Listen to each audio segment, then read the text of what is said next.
Hey everybody, it's Mike D at Down Peppertree Lane. Let's talk Elvis Presley and Bridget Bardot. Did their stars cross? And the answer is yes. For a brief moment, I will explain. So let's cut to 1957, 58. Uh, Elvis had a red hot career in the United States, and Bridget Bardot had a red hot career in Europe. And it was so big that it broke into the US, even though she only spoke French. A film named And God Created Woman broke into the States and became a big hit, and you had to read the subtitles. Didn't matter. She was a force of nature. She was a bombshell and just major movie star. It just broke into this country. Elvis was at the top of the charts, singing all of his best hits. He was in movies and all across the board, singer, dancer, actor, hugely popular in 1957, 58. They were both these big supernova stars. And the thing about being a big star is you have to maintain it, even though the culture is going to change and it's going to go in and out like the rising tides of the sea. So let's talk about 10 years later in 1968. What happened to Bridget Bardot and Elvis Presley? Were they able to maintain this stardom? And what did they do about it exactly 10 years later? And for Elvis, he went in the Army for just briefly 2 years, but it seemed to take him off the fast track. And he got back and just made lots of movies all of a sudden that were kind of mediocre musicals. A few were good, like, Blue Hawaii or Viva Las Vegas. He had Heat with Anne Margaret. But by 67, I mean, he was in a film called Clam Bake. I mean, can you imagine Clam Bake? Let's go to the Clam Bake and find the girl, and then she'll be with another boyfriend, and Elvis will have to win her back, and maybe they all, bake some really wonderful clams at the beach. I don't know, never seen it, but that's what he was doing by 67. Just spinning out these mediocre movies.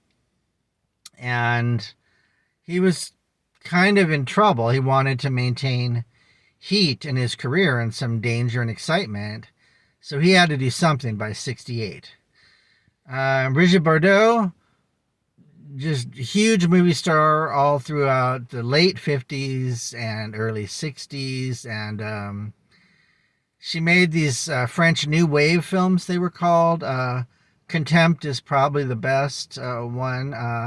And a lot of films with an international cast. She would film all over the world, and big films like Viva Maria, and that were marketed internationally. And she was also a model. She was a dancer. She was a singer and released pop records.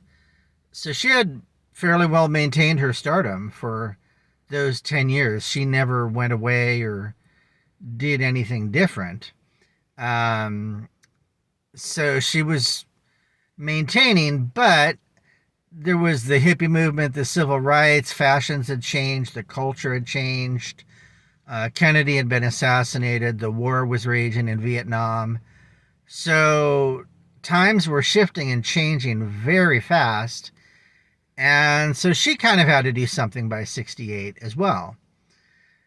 So what they did was on December 12th in 1968, right before Christmas, on NBC, they both did a 1-hour television spectacular, back to back. And Elvis was first at 8 o'clock. It was called the Comeback Special. And what he did is he put on a tight black leather suit, got his guitar, went into a simple stage, almost like a boxing ring.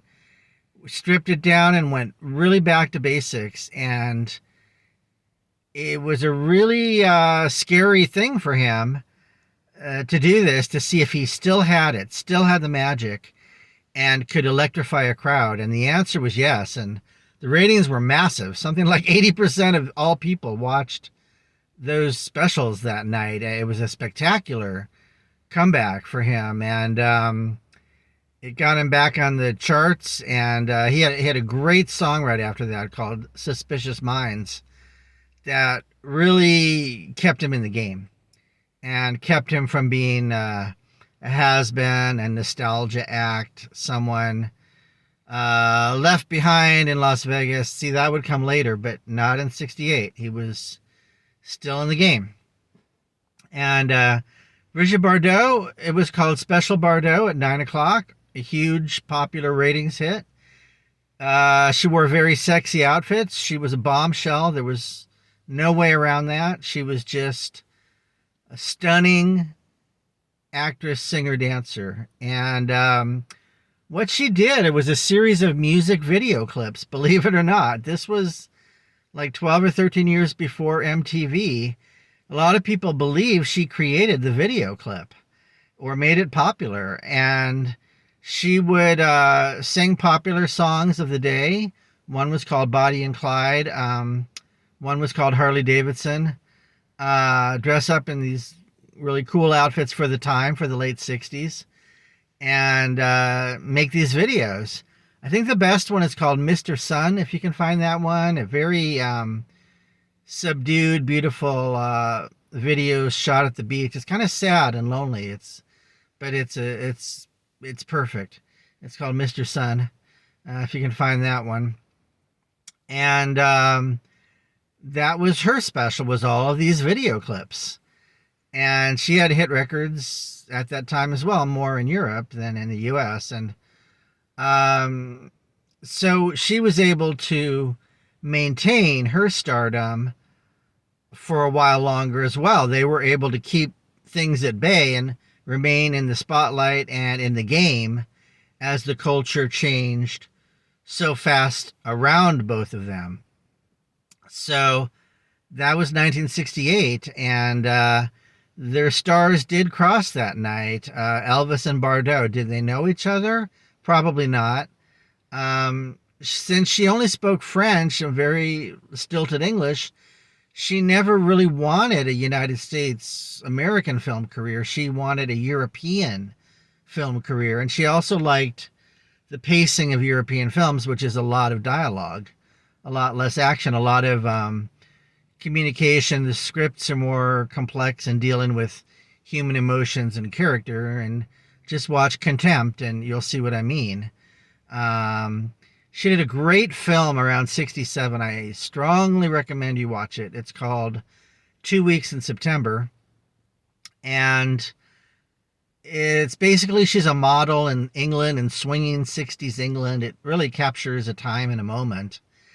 And she's caught between two lovers. It's a very bittersweet film, but she's excellent in it. She's at her best. And she goes off to this Irish castle with her lover and boyfriend. It's very erotic, sexy. She specialized in sexy, erotic, R-rated films. She really busted down that barrier and made it popular in the States. So that's what she was doing around that time. A lot of international films, and she did a Western with Sean Connery called Shalako. I think it's good. It's a tough, violent Western, if you can find it, called Shalako. And Elvis was about to enter his Vegas period. He had a big deal with the International Hotel, and at the time he was fit and lean, and this was the hottest hotel in the world, and he was at his best and really had a good relationship with the hotel at that time. So this is both of Elvis and Bardot in the middle of their careers, and their stars are burning bright and hot across the sky. They would burn out and change into other things in the 70s. It was around the corner, but not yet. So try to find the Elvis Presley comeback special. It's iconic. It's the template for any artist who wants to reinvent themselves and strip down and just go back to your talent, your original talent, and show the public what you have. Sometimes artists just have to do that. And Brigitte Bardot at her best, singing and dancing and acting on the special Bardot, if you can find that special. But definitely her clips are all over the internet. And like I said, start out with Mr. Sun and go from there. So I'm Mike D. Check out my merchandise and my shop at Down Peppertree Lane and become a Patreon. And thanks for your support. Enjoy this beautiful parkland near the mountains of Southern California.